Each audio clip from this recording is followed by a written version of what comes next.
Before we get started, a lot of people are asking where my iPhone clone month went. I've stopped it indefinitely because it was too much workload doing a video each day, and I just decided to stop it. It was literally making me go insane, so it's on hold.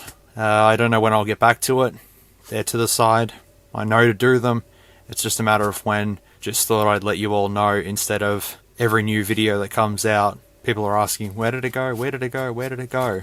And taking a quote from the development history of Duke Nukem Forever, when will the iPhone clone month continue? When it's done. Now that that's out of the way, let's get on with this one. This is just going to be another job lot of stuff that I've got. I just want to check to see if it works, see what I can do with it. This is nothing special, probably go on for about an hour or something. I've got about 13 or 14 different devices to have a look at, all from e-waste. $10 each, so not a big deal. If stuff doesn't work, I can just take it back to e-waste and recycle it. See, everything goes around in a circle. It's quite nice. So yeah, I've got quite a lot of different things this time around. I've got a couple of phones, I think, but mostly I've got iPods and hard drives. So I guess we'll see what happens. Alright, instead of jumping straight into the main stuff that I want to have a look at, I'll show you this that I got first. This is a Nokia car phone, or a Nokia car phone, however you want to pronounce it. This was just in a random pile of stuff. The wires, unfortunately, on it have been cut. So, it won't be usable. It's just literally for collection. Actually, I could probably put a Nokia charger in it and see if it works. Let's do that. Never mind, sorry, I don't have the charger for it. But, I did open it. Like so, and it is a replacement battery that has unfortunately corroded over the years, which is not unusual for these, and all the contacts are absolutely busted. That's okay, that's it there. The model is at 101. Cyberdyne Systems Model 101, fair enough. Okay, well, yeah, this was only $5 because it was just literally to the side, so, I thought it would look cool walking around with this in public, just pretending to, text and type on it and stuff, just to see what looks people would give you. I've got a lot of Nokia devices. Actually, is it coming apart? Is it coming apart? Don't tell me it's coming apart. No, it seems sturdy. Oh, maybe it is coming apart. I don't know. You know what? I'm going to leave it. It works. Well, it doesn't work. It looks nice. It's in good condition, okay? Alright, moving on. There we go. I've changing camera angles 17 times. I've got it now. This is a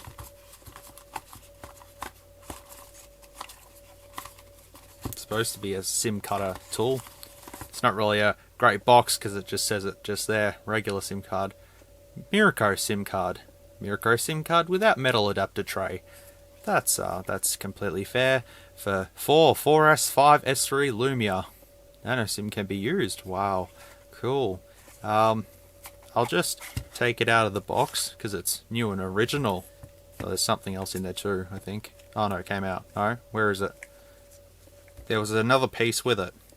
I don't even know how this works, to be fairly honest. What am I even doing? I know that there's a piece there. There's an arrow there. What do you even do? Do I pull it apart? Do I rip and tear? What do I do? Alright, I'm going to use this Vodafone SIM that's completely dead or something. I actually don't know, but we'll see if this works. So you just line it up like so, and then you just do this, I think. Is that it? Is that all I do?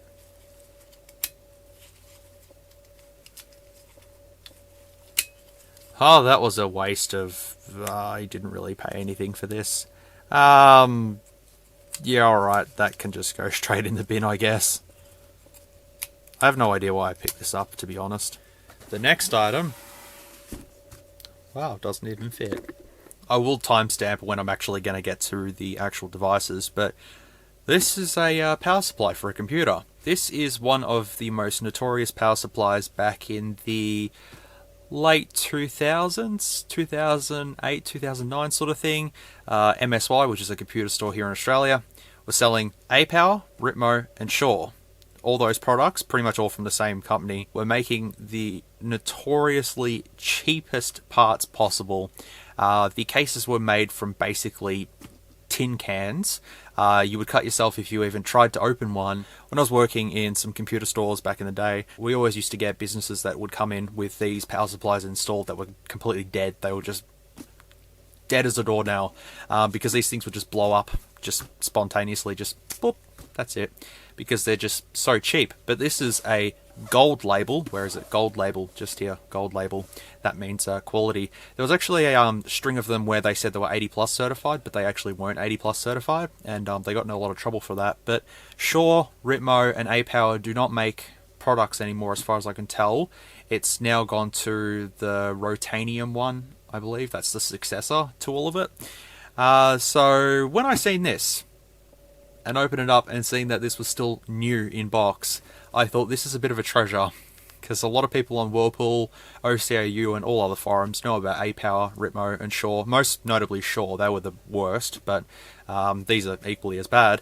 You know, they'd get a laugh out of seeing, you know, this new in box and everything, but you know, you got yourself a carry handle. This is an 860 watt power supply, so you got to have a carry handle. Nothing on the sides except just A-Power and gold label. And on the bottom, oh, we've got our description just here. Virtual silent operation. How could you have a virtual silent operation? Okay. New innovative power supply. Yep. Real power output. Yep. Sure, why not? Active PFC, 120mm fans. It's actually 280mm fans and a 120mm fan. 20 plus 24 pin, 4x4 pin, 2 6 pins, a 4-pin floppy connector, a 12-volt 4 pin, 2 8 pins, and just says SATA 4 pieces. And it does say that it's SLI compatible and ATI compatible, so yes, you can run your 8800 GTXs in SLI, not a problem. The model number is P4A860. And what these were pretty much like, this is pretty much with all power supplies that are really, really stupidly cheap nowadays, is they use the old Pentium 4 style power supply, which I believe uses more power on the, not 5-volt rail, 3.3 volt rail. It uses more on the 3.3 volt rail than anything else. And that's basically what this is. I believe a couple of guys tested these, and the maximum output power for an 860 watt power supply from A-Power, Shure, and all that was about 250 watts before it went kabam. And, well, here's one here. It has a couple of fingerprints on it, so it has been, you know, looked at over the past. It doesn't... Hang on. The one thing you do with power supplies is give them a bit of a sniff to see if they smell burnt. No, actually that seems alright. Still got the original rubber... Ow! Okay. Doesn't have the original rubber band on it anymore.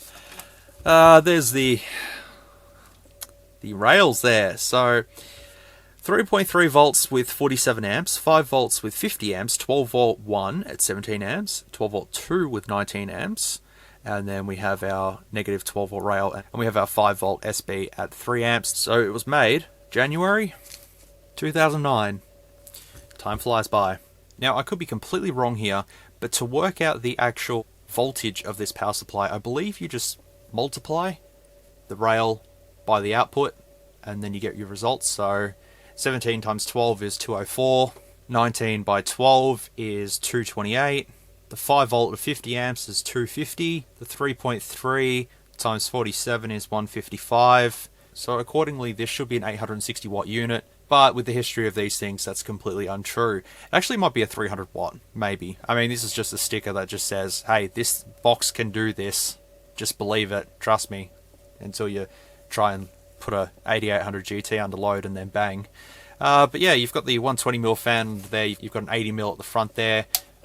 Power switch there. It does say it's rated at 230 volts, and it does say 230 volts on there, but it can switch down to 115. There is no switch anywhere, so it should automatically do it, I would assume. I wouldn't trust it though. I'd probably say it's 230. Yeah, on the back you've got another 80mm fan for optimum airflow, and you've got all the cables here, which are extremely short, to be honest. If you tried to do any cable management, you wouldn't be able to fit these inside of a case. But yeah, you've got, you know, a couple of Molex, a couple of SATA, a couple of 8 pins, a couple of 6 pins. Pretty much could support anything back in 2009, which would have been, you know, your Core 2 quads and stuff coming into the i7s, I guess. That sounds about right. 2009. I don't know. I've lost track of time, to be fairly honest. But yeah, it says Intel and AMD recommended. I don't know who else you could use it with VIA or VIA. But if you have anything else, according to the sticker, you're out of luck. Obviously, I'm not going to test this because I just do not want to. The one thing I do want to do, though, is take it apart. Because I just want to see how cheap it is inside. I mean, I can sort of see what's going on, but I do need to remove these couple of screws to get into it. When I used to work in a computer shop, I used to do this all the time. On the sticker it said there's no serviceable components inside of the unit. Just right there. But the fans would seize up over time. So if a customer came in saying, hey, my power supply is making all these weird strange noises, it was either has it blown up and it's trying to work, or have the fan bearings just gone a bit noisy and we need to spray some WD-40 on them. Mostly it was the first one, but you know, sometimes we'd have to take these apart and chuck some WD-40 in them and make them go, even though we told the customers, hey, wherever you got that power supply, please just don't use it because it's not worth it. And back then, you know, people were running systems that had decent power draw, and yeah, these weren't really the greatest things in the world. But anyways, I have to slice through another seal. I know I've sliced through all the seals, that means it's worth nothing anymore. So if a collector wants it, that's it. No good. But I can't believe this was an e-waste. Like, who would just throw a random, brand new, generic power supply out for me to buy and have a look at? Oh my god. Okay, so the first line of defense that we have to do is disconnect the fan, but that's going to be kind of impossible at this point in time. Now, it's completely safe for me to touch because it hasn't been connected to power in a while, but I have been shocked a couple of times on these when I've taken them apart to, you know, do fan repairs and stuff. Even if you have them disconnected for hours, you could still get shocked by them. Not as much as you would when you first disconnect them, but hey, experience tells you. But look, inside of here, I do only see one 12-volt rail. This fan may have to be removed, but that's okay. But just there is just 12 volts just there. Usually you can see the two 12-volt rails lined out on the board, but there is nothing, so this would be a pretty generic one. I don't think there's a model number anywhere. Actually, there is a model number. You might be able to just see it near the fuse there. 150 to 235, 250 to 285, 250 to 285, and 300 to 400. So maximum this would be a 400 watt unit with no 80 plus certification or anything like that. It is just a very dodgy unit. But if you want to have a look at it all, there it all is in all of its wonderful glory. All the cabling is just all a mess there. You can see the 12 volt rail just up the back, as well as all the other rails and stuff. I mean, I have seen worse power supplies, but these were just not the greatest things in the world. Even the caps on them are just the most bog standard ones ever. Yeah, those fans are all just wide up here. There's 3 headers going into the single header on the PCB on this, and they all just function. The 280s run absolutely noisy, but the 120's fairly quiet, but it was the 280s that would always stuff up, not the 120. So in order to, oil the back one, you'd have to take it all apart to get to the back just here to oil it and stuff. Back then though, when there was cheap components, they were absolutely dirt cheap like this. Nowadays, you've got like Corsair, Cooler Master, all that sort of stuff. They're offering pretty, cheap power supplies for the price, and they're trustworthy. But this, on the other hand, is a completely different kettle of fish because this is just ridiculously cheap. I mean, look at the paint job, by the way. It's a silver unit that they've painted black, so then it would fit in your nice, shiny, new black case that you've just bought that you can put your Pentium 4 in or something. I don't know, to be fairly honest. I'm just rambling as I go along because it's just very nostalgic to have a look at one of these. I haven't seen one in about, 5-6 years. I've got one out in the garage just for the lols. Now I've got this one that I can chuck out there with it for the absolute fun of it. I will never power this on. For as long as I am alive, I will never, ever, ever do the sacrifice and plug this into power. That is not going to happen. I can tell you that now. God, if anyone remembers, MSY selling Ritmo, A-Power, Shaw, all that sort of stuff, let me know down in the comments if you want. If anyone's even watching this, I have no idea. I'm just filming as I go along this journey here. Oh, that's not going to work. Also, weight-wise, it's not light, but it's not heavy. Well, there you go. I've just wasted 10 minutes talking about a power supply from 2009 that no one will really care about. Alright, main event. Here it is. Using the plastic from the power supply, I can lay out all the crap that I have. Okay, you'll actually notice some of these have stickers, while one or two of them have stickers on them. Oh, there you go. These did come from a cash converter store, most likely gone to a repairer. They couldn't repair them. Cash converter said just throw them out, and they've happened to turn up to e-waste, and now I have them. I can't tell you where they've come from, which store or anything like that. It was a while ago that they did have these though, all around the same time. But now it's a matter of, does any of this actually work? So I've got 12 items here, and we're going to go through them, see if they work. With the external hard drives, I'll probably just grab out the hard drive straight out of it. I'm pretty sure this one will be just USB. The PCB on the hard drive will be just USB and not a SATA interface. Well, it would be SATA, but they've taken the SATA off, and it's okay. Don't worry, I know what I'm doing. 500 gig there. So we got, what, 4, 5, 6. So we've got 6 hard drives to test. We've got a couple of iPods. Test. Look, old school, man. Wow, I know someone would be happy to see this. And we've got an iPhone as well as a Samsung. So, $120 right here. 12 items. Is it going to be worth it? Is this job lot going to be good? I really don't know. I'm going to start with...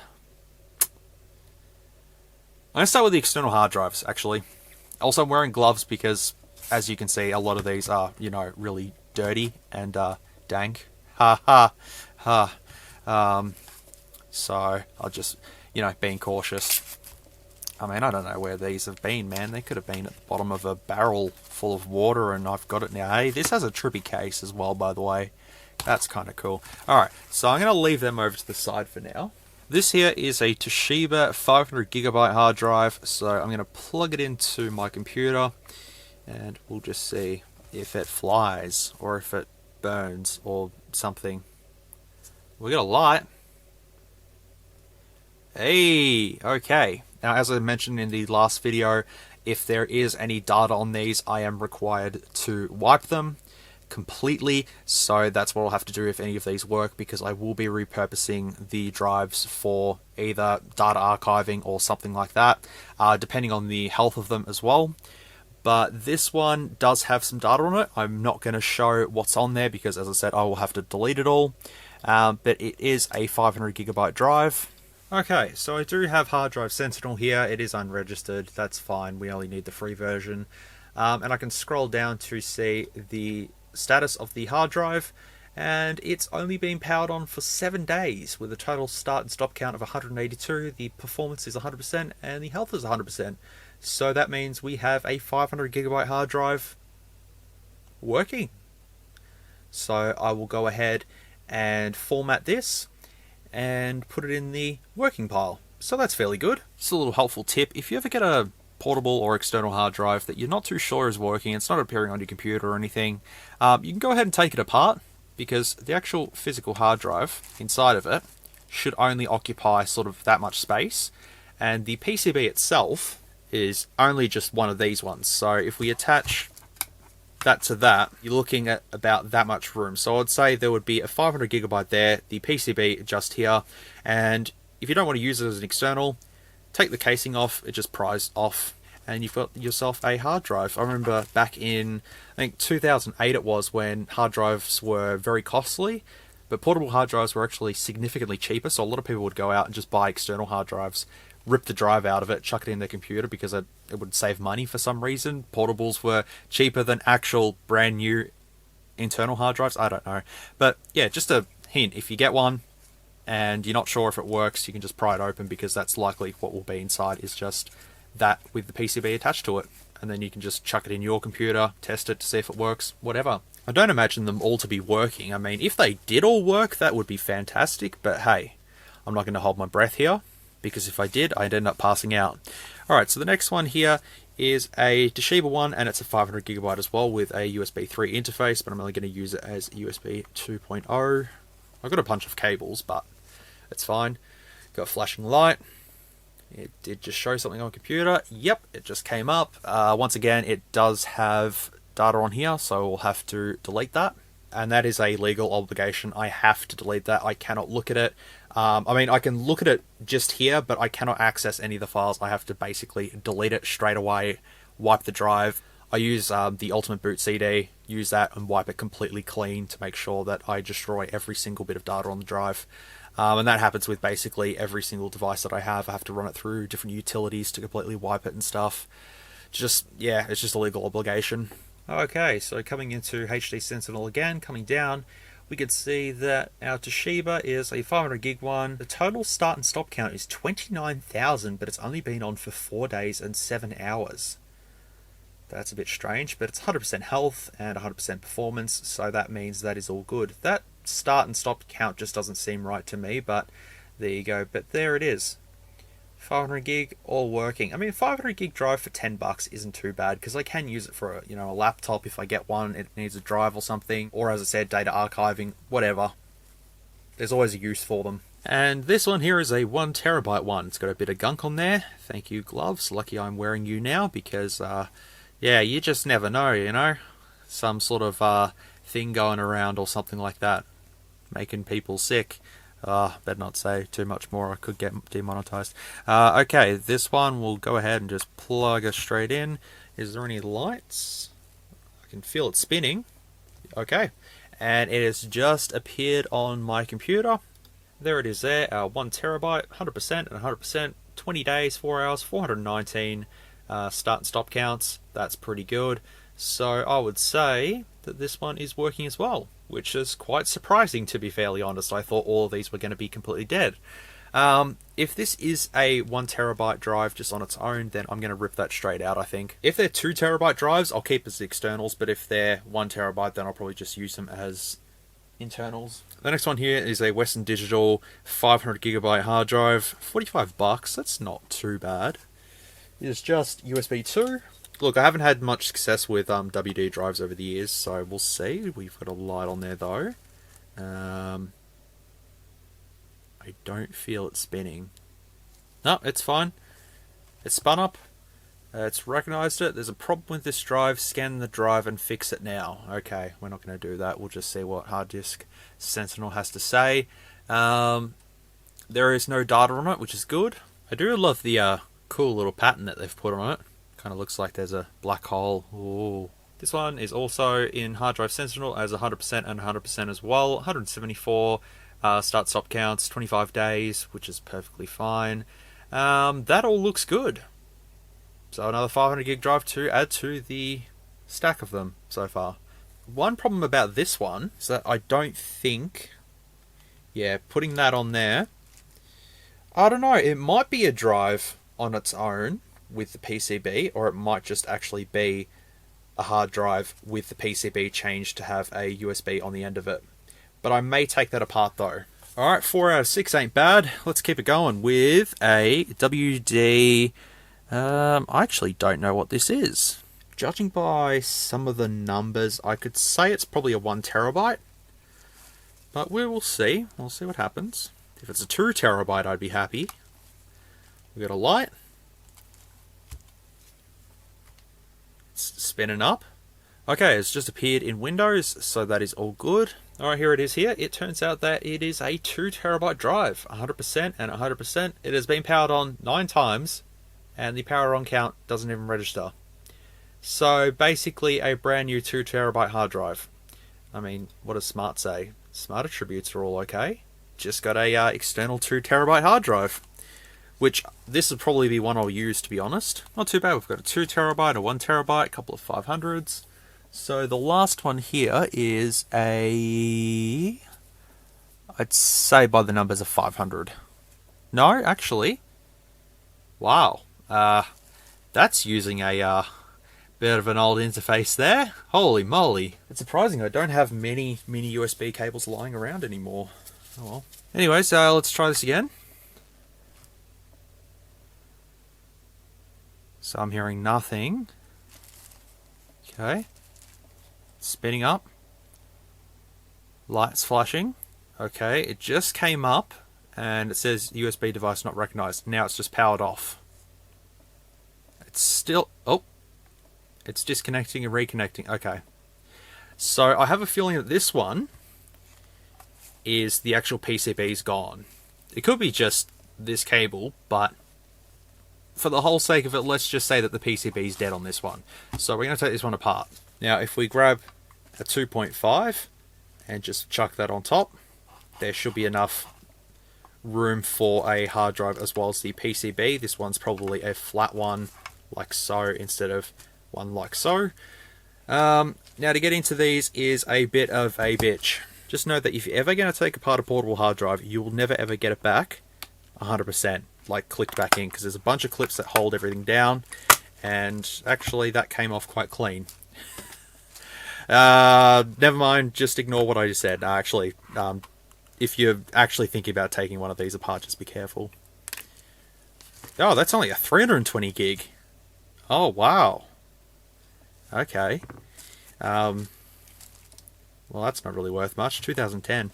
But yeah, look, if you ever take apart a portable hard drive and you intend to put it back together, it's likely not going to go back together. Just a word of warning. Well, what I'll do is take all these off. Is there any screws holding it together? It doesn't look like it. Just go ahead and just plonk this off, and there you go. So you've got your hard drive, and then you've got the PCB just attached to the SATA, which you can just basically rip straight off. That's fine. Sometimes there is an adhesive that goes on the SATA connectors, sometimes, but just rip it out like that. So, as I said, let's just say that that's faulty, and I'll come here to this one, which I borrowed out of a Seagate one, I believe, and we'll connect this one up, and we'll go ahead and plug this in. There's no lights that come up or anything, but my computer has detected something, which is a good sign, and it has just appeared within Windows. It does have some movies on it. They all have movies on them. And then coming down to the 320 gig, 100%, 86 days it's been on for. Start and stop count is 1,818, which, yeah, I mean, for 2010 that makes sense. But it's only a 320 gig drive, nothing special, but it does all work. So, all in all, that PCB probably was maybe faulty. I don't know, some of them do tend to screw up. Disconnect this. That is all good. And go ahead and remove my test one. And so we've got a 320 gig drive, which, you know, just for an old laptop or something like that, it's just good to throw in. And this is basically just now all parts because, well, I'm not really going to be wanting to use that. I'm going to go ahead and open another one just to see what's inside. Let's go with this one, for example. So now I've got to just try and find where I can just take this apart. There we go. Also, sometimes this may not occur to you, but sometimes if you do take a hard drive out of its enclosure, some of the data might get erased, possibly. I've had it happen a couple of times where, because you're taking the PCB off the hard drive, sometimes it just doesn't want to come up and you have to reformat it again. This is just sometimes, this is my experience anyways. I don't know if it's happened to anyone else, but if, say, pulling this apart, I can show you now that this one is straight up USB. This does not have a SATA interface on the hard drive. It is just straight USB. So, look, that's not a lot I can do with this one, unfortunately. I'm pretty sure the USB 3 ones have removable PCBs. I'm pretty sure that the USB 2 ones are the ones that are integrated just like that. But I'll not eat my words. I'll put it back together. Oh, water came out of it, actually. That's fine. I'll go with this Toshiba 500 gig just here, and we'll see if this one has a removable PCB or if it's an actual integrated one. How does one get this apart without killing everything? And no, unfortunately, there it is there. It's just a Toshiba hard drive with the USB connection instead of SATA. However, what you can do, if you wanted to, you don't have to, but you can, if you do have the hard drive with the exact same model number, you can take the PCB off a dead hard drive and then chuck it on here and it should all still work. This is a maybe. That's a maybe. I've done it maybe once or twice in the past, where we wanted to convert a hard drive into an internal one instead of the USB, and you just grab a PCB off a dead hard drive that has the exact same model number, chuck it on, and it should be fine. The only difference between one of these ones and an internal one is probably just a single digit or something like that, but it should be fine for the most part. So if I do have any dead ones, I could probably convert that, but it's just a 500 gigabyte, so I don't know. See what I can do with it. See, while I damaged all the clips, I managed to get it all back together. So, we're good. Well, that's it. External hard drive's done. I'm actually surprised that they all worked. I didn't think they would, because e-waste can be pretty gnarly, you know, things get thrown around and stuff, and, well, they survived, so thumbs up to that one. So I've got an iPhone 5S, Galaxy Ace 3 that says just repair, reset. Could be Google locked, I don't know. Could be waterlogged, I don't know. No, looks pretty clean on the inside there. GTS7275R. Grabbing one of my random USB cables, I can plug this in and see if we get any signs of life. With older Samsung devices, they usually don't come on straight away. Sometimes they, appear after about 5 minutes or so. So what I'll do is connect it to my little charger doohickey, or thingamajiggy as I called it in the previous video, I think. Connect the terminals up to posi and negative, and then plug this in. Red light means charging. I'll leave that to the side for at least 5 minutes or so to just make sure that it's all charging. To the iPhone 5S, let's see if anything happens. If I hold the power button, nothing happens. This says parts only, I think. Yeah, parts only on it. So it could be iCloud locked, it could be anything, who knows. But the frame's in good condition. It looks okay. $349 though for one of these. Wow, they sell for about, what, $99 now for a 5S? They're still good phones. The SEs are better, obviously, but, the 5S is still a reasonable phone if you just need a cheapy 4G one. But I'll go ahead and connect it up and see if we get any signs of life. Now, obviously, with an Apple device, plugging in usually comes up with absolutely jack shit for about 20 minutes or so, but nothing so far. I don't know if there's a crack in the LCD or if I'm just seeing a lot of scratches. Yeah, I'm just seeing a lot of scratches, I think. Worst case scenario, I've got parts for this laying around, so I can use the frame if need be. But I'll just put it to the side, let it charge, do its thing. We can come to iPods. Now, I am not a massive fan of iPods, I can definitely say that. I never owned one back in the day when they were very popular. Never had one. I just used a generic MP3 player, which done the job for the most part. Which one do I want to start with first? What capacity are they? So we've got an 80 gig one there. We've got a 30 gig one there. A 160. And a 4 gigabyte one. Let's start with the 4 gig one. Why not? Oh, there you go. Quality, man. God, they were chonky. Hey, look at that. Nice. I've got like a bunch of other iPods just literally sitting in a tub, and I don't know what I'm going to do with them. Hey, nice. Look at that lag on the LCD. Oh, man. Look, I know I'm not really supposed to show data, but this is just songs. It's not pictures or anything. So what songs are on there? We've got to think back to like 2004, 2005, 2006 music, which is like the pinnacle of stuff, man.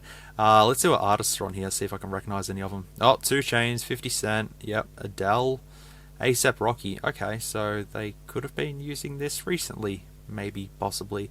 Baby Bash, yep, I remember that song. That one song that he made. I think Ciara. Holy moly. Wait, got a lot of Ciaras on there. Cassie, yep, Chris Brown.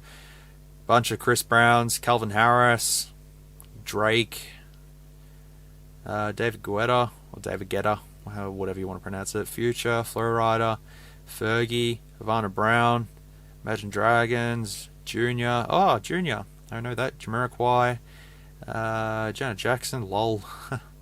J. Cole, Drake. Wow, there's a lot of things on here for just 4 gig. Holy moly. Kool and the Gang. Hey, Kool and the Gang, man. Kelly Rowland, Lady Gaga, LMFAO. Yeah, that's going to be on here, of course. That wouldn't surprise me if they're all on these.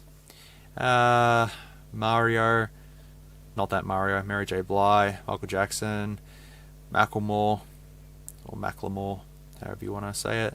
Nelly, bunch of Nellies, Nelly Furtado, Prince, Pitbull, Redfoo, R. Kelly. Oh no, can't mention R. Kelly. Oh boy.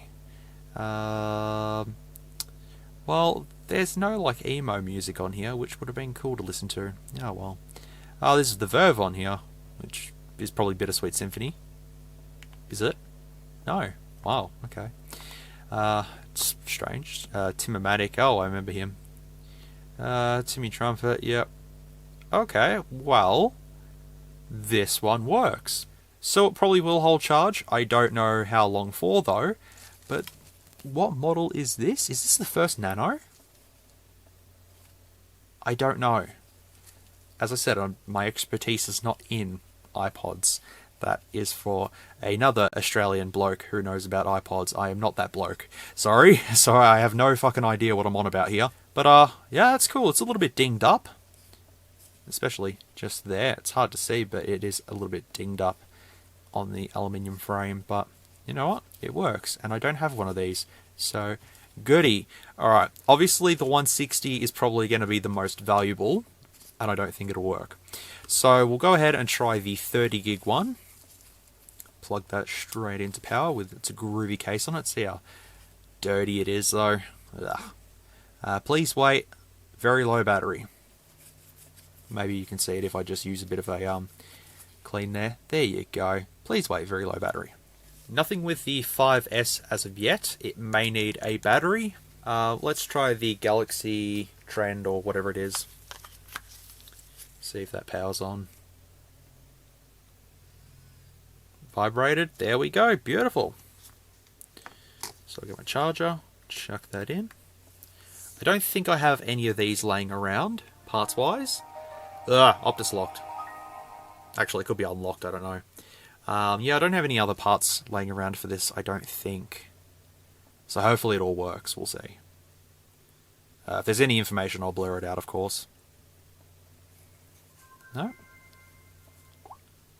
It's been factory reset. Maybe the IMEI is blocked, maybe. Android 4.4, I'd say. 4.2.2, there you go. Go to the test menu, which if you want to do this on your own Samsung device, dial *#0*#, and it will come up with the test menu. Sometimes you got to wait. There it is there. You can test all the major functions like vibration or touch, for example. You can just do that, and with gloves on it's very difficult to do this, but you know, you get the gist of it. If it passes, you fill all the spaces in, it's good. You can see the front camera is working. We can see that the back camera is also working. The sub keys. Okay. The receiver. Yep. Everything seems to be working, judging by that. But does Wi-Fi work? Does the SIM card slot work? Does the SD card slot work? We have all these questions that we need to answer. I could just say, yes, it works, no problems, and just put it off to the side, which I probably will do, and then let you know during editing. I'm not going to test all the functions here on camera, so I will let you know during editing if this does all work or not. Yeah, I could say, hey, yeah, it all works, but then I go ahead and test it, and then SIM card slot doesn't work or something like that. You never know. But, yeah, look, reasonable condition. It's got a screen protector on it as well. It's not worth much. But I seen it, and I just thought, oh, why not? I basically only grab stuff that's 4G now, and I seen 4G on it. And I thought, well, you know, may as well. But look, if I sold this off to someone for, you know, $15, you know, if I cleaned it up, someone can use it for just, you know, basic text, calls, whatever, a couple of pictures here and there. It's nothing special, but, you know, someone else can use it instead of it going to recycling and being completely stripped down of whatever's inside of it. Well, so be it. If something still works, there's no point of throwing it out, because someone else in the world may need it. And, yeah, this seems to be the case. They've just thrown this out, and, well, here it is. Just got to take that tape off it. I'll just say it works, and as I said, I'll let you know during editing if this ended up working or not. I got an iPhone here that is gonna power up, so I'll use this to try the iPhone 5S and see if we can resurrect it. Now, while this all may be completely working, the hard drive may be on its way out. The only way to really test this is to see if it syncs with iTunes. Some iPods I've got over the years with hard drive issues, when I've synced it with iTunes, it gets about halfway and then just dies suddenly. So this could be the case, I'm not too sure. Once again, I can let you all know during editing to see if it did work or not. But let's just have a look at the music. Go on. Are we in 2006 in this one, or no? Duran Duran. We're in the 80s, man. Ooh, ELO. Okay. Cool. Giorgio Moroder. Pet Shop Boys. Just with the random Lady Gaga one there. Okay. Steely Dan. Sugar Sugar. Biggie Smalls. Hey. The Commodores. Doobie Brothers. Yeah, got a bunch of cool stuff on here, actually. Some stuff I do listen to. Ray Parker Jr. Huh. I know what that'll be. The Temptations. Urge Overkill. Ooh, haven't heard of these blokes. Sister Havana. Well, I just assume that they're blokes, but okay. Yeah, well, this has music on it, and the click wheel does work. We see. And it has a pretty sick looking case on it. I'll just take the power out of it, see what it does. Okay, so it hasn't died straight away, so the battery may hold some sort of charge. Okay, so let's just assume that this does work. But as I said, I'll try and sync it with iTunes, and if I can get it to sync, about 20 gigs of music, I'll let you know. If not, I will let you know. It's as simple as that. So I'll leave that there, and I'll now focus on the 80 gig one. I believe I tried to take one of these apart, and it's almost impossible. Hugh Jeffries took one apart, and it's just, it looks almost impossible. Because all the clips holding this down, it's just all fragile and cables and ribbons and bleh. Honestly, from my point of view, I don't like repairing Apple stuff. That's just not my cup of tea. Never been a fan of it. But then again, when it comes to Android stuff, I'm not a fan of repairing Sony devices, because the Sony Xperia line of devices is just the most ridiculously built phones I've ever seen. They've just got parts everywhere, just laid out randomly. It's not just a motherboard placed in there. They've got to have all these plastic pieces on top first and all these things. Just, like an iPhone. Just don't repair Sony devices. If you do happen to repair a Sony device, just be prepared for patience. You'll need it. Alright, well, while that charges, because as you can sort of see, it says charging, please wait on there. So while that's charging, I'll come to the 160 gig one, which is pretty filthy. And I'll use this old school cable for God knows when, and there we go. Comes up with charging, please wait. So we'll now see which one of these is going to work, or if they're going to both work. I have no idea. I'm just going to clean them up a bit while they charge. It's like an archaeologist dig site, trying to find some fossils. Found some.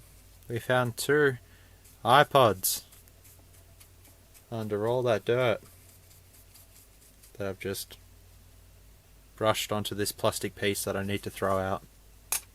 Holy moly, that's the 160. Screen's a little bit, it's got a couple of deep scratches in it. Click wheel works.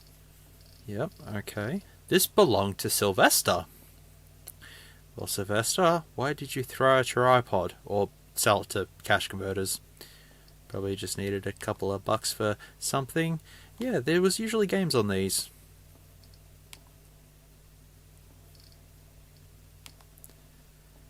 Oh. Okay, I thought there was like Snake or something on here. Okay, never mind. Music. Well, it says there's only like 32 songs on here, so what are the artists? AWOL Nation. Sale on here. Sales on here. Eminem. Rap God? Nope. Unknown artist. Oh, so we got some dubstep on here. Okay. Sick. Look at me now. Chris Brown. I memorized that Busta Rhymes verse that he does in it. I can do it. But after listening to Godzilla by Eminem and the late Juice WRLD, Yeah, no, that's, yeah, that's nothing compared to that. Anyways, yeah, this seems to work. It's only got 32 songs on it, which may say that it could be stuffed. But what if it's not stuffed and it all works? Okay, well, I shall let you all know during editing to see if this one works, and we've got the other one powered on too. So that's all good. Everything is looking good. If I unplug the power from it, it doesn't complain. So it probably can hold some battery life. Yeah, it's a bit worse for wear. Probably just needs some methylated spirits over it, and it should be good. A lot of scratches, but these things are always got a lot of scratches kicking around on them. I'll go ahead and lock it. There's a bit of dust in between the power button there. But look, I don't really have to do much to it, honestly. Except for just sync it with iTunes. If it fails that, then I know that the hard drive in it is probably stuffed. But I can feel it spinning. So yeah, we'll see what it does. I'll let you know during editing if this does work or not. So I'll put it with the pile. But now we have the 80 gig one. Oh, the Vamp. Oh, it went away. This is the 80 gig one. All songs 448. Whoa. Flatbush Zombies. I've never heard of that. John Mayer, Chris Brown, The Green. I'll just Venga Boys. Yeah, there's quite a lot on here. Oh, maybe these are just favorites.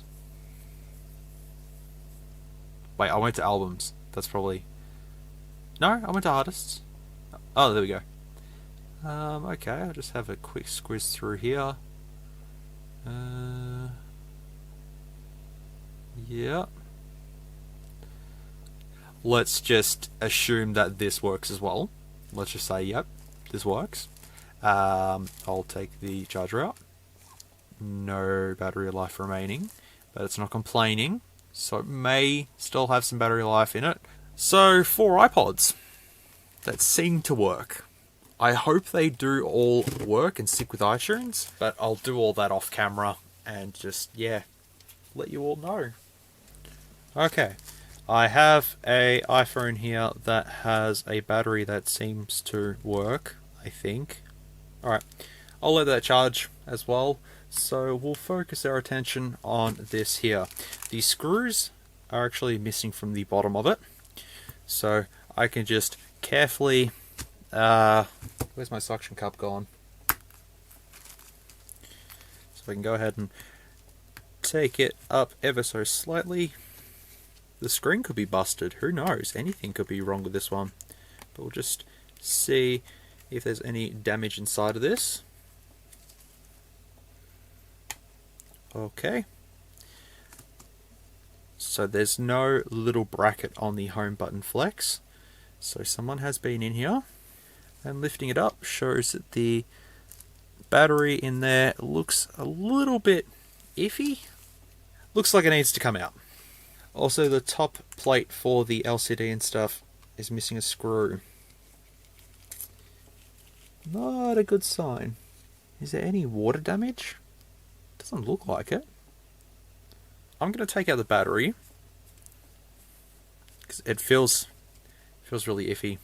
So I got pull tabs. Well, I got one pull tab for battery, so hopefully it comes out. Damn it!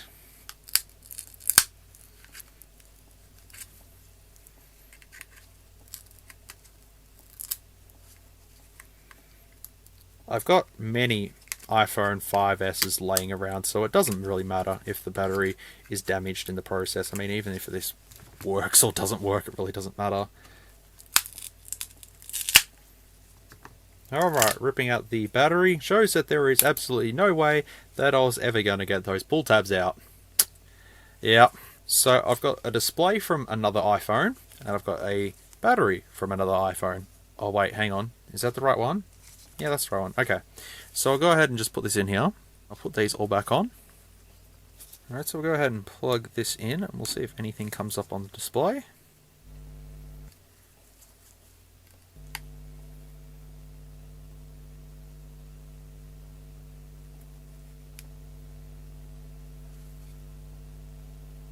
So coming to my test one, I can plug the battery, well, not quite yet.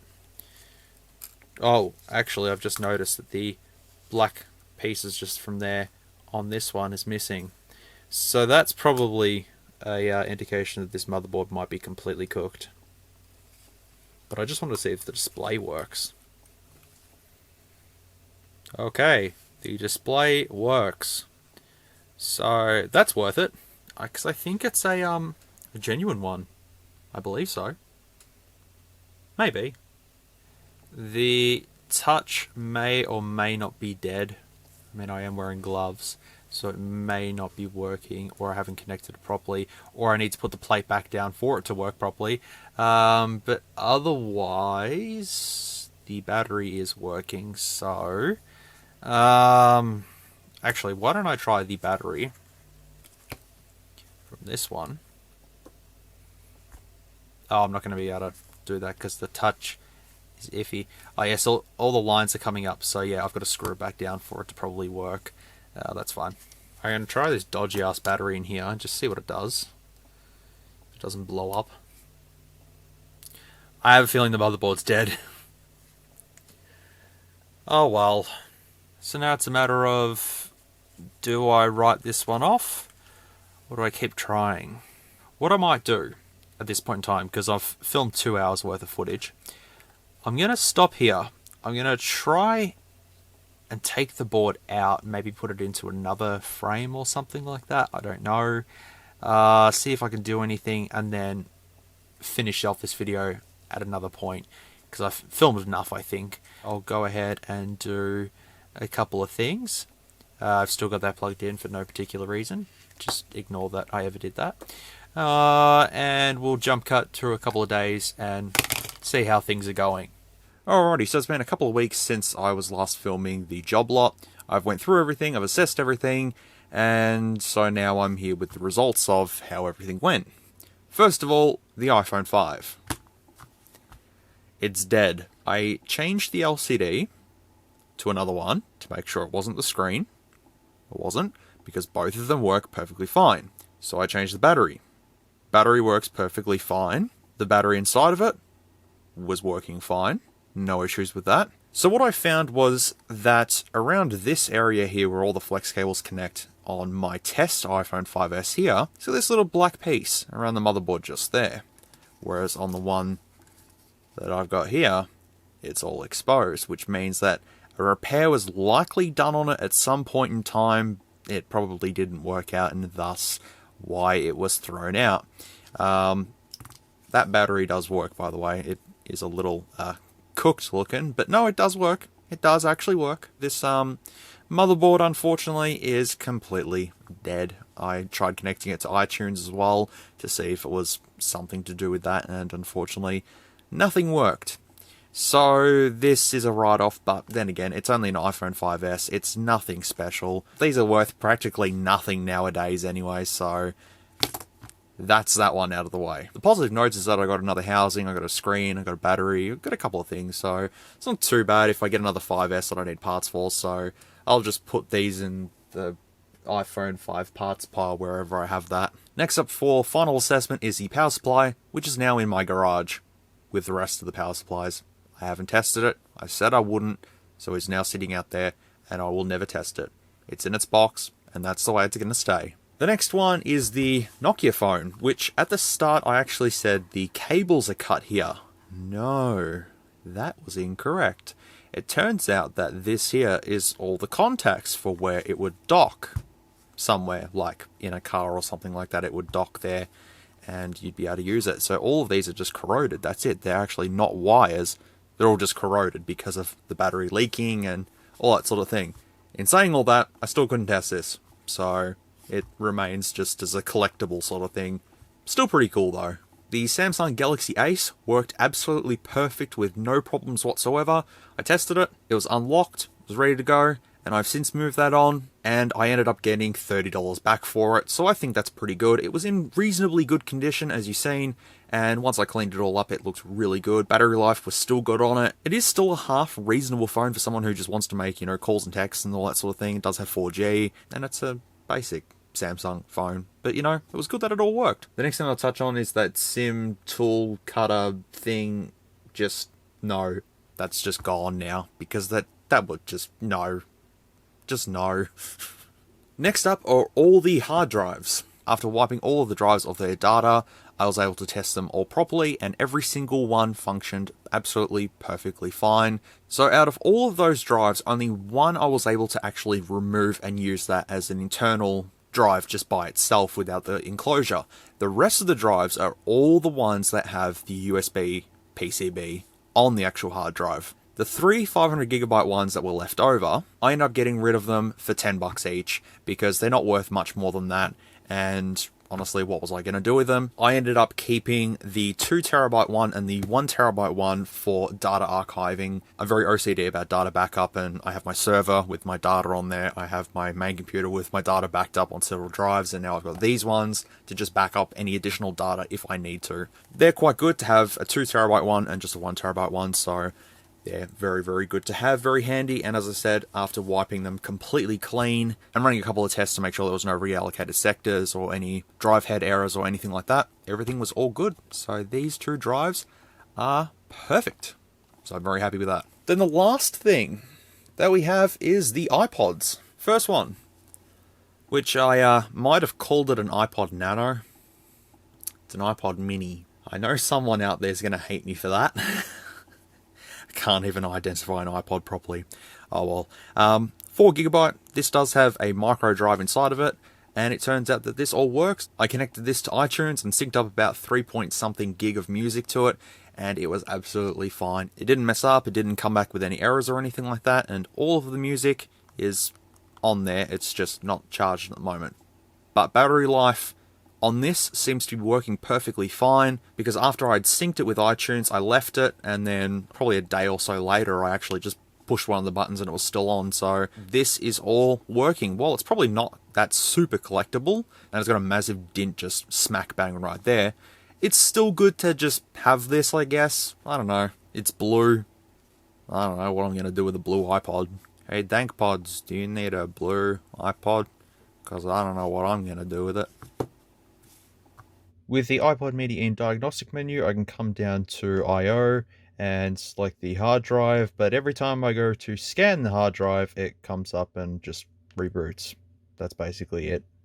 But as I said, I synced like 3 point something gig of music on here, and it was no issue, so I have a feeling that this drive is perfectly fine. Someone in the comments might tell me if there's something actually wrong with the drive or not, but it seems to be fine. It could have pending sectors, I have no idea, but for this one, I'd say it's okay. The next one is the 30GB one, which actually has a message carved on it. Through good, bad, and weird, love you always, TJSM.K. They customized it. A lot of iPods that I've come across, especially 30GB ones, always have a customized message on them. I don't know the deal with that. Probably some sort of thing that Apple offered back in the day. I have no idea. And it ended up turning out that this actually all worked perfectly fine. I synced about 26 gig of music or something like that on it. It didn't come back with any sync errors or anything like that. It seemed to be pretty good. Battery life was actually also good on this as well, because after I'd synced it, I also left it to the side, pressed a button, and it came straight up. It was no problems at all. Alright, with the 30GB iPod, we can come into I/O, go down to hard drive, and check the smart data, which says... I don't know what it says actually. You can see the iffiness on the LCD there. The reallocated sectors and pending sectors are all good. Power on hours are 955. Start stops is 61,000. So this was used quite a lot, but it seems that the hard drive is fine in this one. And as I said, I was able to sync music. So this one is all good. The next one is the 80GB one. And I put the case on here because I needed to distinguish it from the others, because this one doesn't work. I connected to iTunes, it recognized it, and then as I started to sync music onto it, click, click, click, click, click. The hard drive in it is dead, unfortunately, so I have nothing more than just a glorified looking carcass. That's pretty much it. But it seems that the battery on this is good, the screen is good, the click wheel's good, everything else seems to be good except for the hard drive. So if I wanted to repurpose this, I could, But then again, I have about 20 other iPods that are 80GB ones and 160GB ones that all have dead hard drives. So I could just literally rip and tear parts and stuff. But considering how difficult these are to take apart, I probably won't do that anytime soon. But this one, yeah, I'll just put with the pile and just leave it. And now with the 80GB one, we can come to I/O and come down to hard drive, check the smart data, and we can see that we have 4,902 reallocating sectors with 1,280 pending ones. The power on hours is only 370, start stops is 28,000, and we got temperatures as well. After syncing with iTunes for about 2 seconds, it just refuses to do anything, and that's because the hard drive is clicking inside of it. So unfortunately, this one's going to go with the rest of the parts, but at least I know what's going on. And you can see the LCD is a little bit iffy just there. It's got all spots in it and stuff. Also, I put the trippy case on this one too. The last one is the 160GB one, which I have not charged since I was last recording. And the battery is still good on this. Click wheel is all working. So I synced, what, 100 gig of music or something like that on here? I synced my entire MP3 library on this thing and it was all fine. It came back with no errors. And it's been fine since. You know what, the one thing I didn't try is actually plugging headphones into it, so I might do that. Yep, it's fine. I've actually just wanted a high-capacity iPod to actually just work for me. Oh look, Katamari. I've got the theme song from Katamari Damacy on here. I really wanted a high-capacity iPod to just chuck all of my music on and just carry around. And this works beautifully. No problems at all. Battery life's good, everything's good, so I could probably just connect this up to my car and just have all of my music on here and just play it through my stereo and problem solved. Just have this in the glove box and that's it. The condition of this doesn't really bother me at all. I don't care. I could probably put the case on this if I wanted to, or I don't know, whatever. Look, it's pretty dinged up, it's pretty scratched up and stuff, but it is perfectly fine. And if I need parts for it, I do have leftover parts. I can show you guys that in a later video, but I have a lot of iPod parts just laying around with dead hard drives and I just need to replace them, but I haven't done that for like the last 4 years, so they're just sitting there. So I'm very happy with this one working. Very, very happy. And now we've got the 160 gig iPod Classic and coming down to I/O and checking the hard drive. Reallocated sectors is 24, pending sectors is 0, power on hours is only 90. Start-stop count is 20,000 though, Jesus, okay. But yeah, I was able to sync 90 gigs of music on this and it was not an issue at all. So I have a feeling that this one is quite fine. If the reallocated sector count was more than, 50 or 100 or something, then maybe I'd start to worry, but otherwise, this is perfectly fine. And I have cleaned all of these iPods up and made them look as best as I can. I can't get all the scratches out of them, but I've tried my absolute hardest. But there you go. But thanks to Hugh Jeffrey's latest video about the whole iPod diagnostic menu that I had no idea even existed because I rarely even touch iPods, there you go. I got to see it all. So that's pretty cool. For that job lot, most of it worked. The iPhone 5S didn't work, one iPod didn't work, but everything else worked. We got a bunch of hard drives working, iPods that are working. Pretty good, I think. All in all, I made $60 back on the entire lot. $30 for the Galaxy Ace and $10 each for the 3 500GB hard drives. So I only got $60 back. With the remaining money that I did spend, I did get a 160GB iPod working, I did get a 4GB one working, I did get a 30GB one working, a 2TB external drive, a 1TB external drive, the awesome Nokia brick phone, and the crappy power supply, which is a great little collectible in its own right anyways. So look, all in all, I'm pretty happy with this a lot. Didn't have to repair anything, to be fairly honest. I just had to test a couple of things and that was it. While it wasn't a very exciting job lot, it was still a half decent one. We got to see a couple of things. I got to talk to you about a couple of things, hard drives and all that sort of stuff. So I hope you all enjoyed this fairly chill, relaxing, repair, rambling, s'mores repair session thing, because that's part 2 done. I actually haven't got any other job lots that I need to do at the moment. Hopefully in the next week or so, I might be able to get some other stuff to have a look at, but otherwise, nothing at the moment. That's pretty much all I've got for now. If you guys do enjoy this sort of thing, I'm happy to do them because I just keep the camera going as I repair things. You guys can have this playing in the background, just listening to me ramble or whatever. I don't know if my voice is super soothing and relaxing. I enjoy doing this sort of stuff. This is what I do on a daily basis, so why not have a camera recording it all? That is going to be it from me. Thank you very much for watching this repair lot. If you ended up getting to this point of the video, thank you very much. I really do appreciate it. And as always, take care, be good people, stay safe, and I'll see you in the next one, which will probably be a cheapo device or something like that. You know me, the usual stuff that we do on this channel. If you like this content, feel free to leave a like or a dislike if you didn't. Thanks heaps for watching, and I'll catch you all in the next video.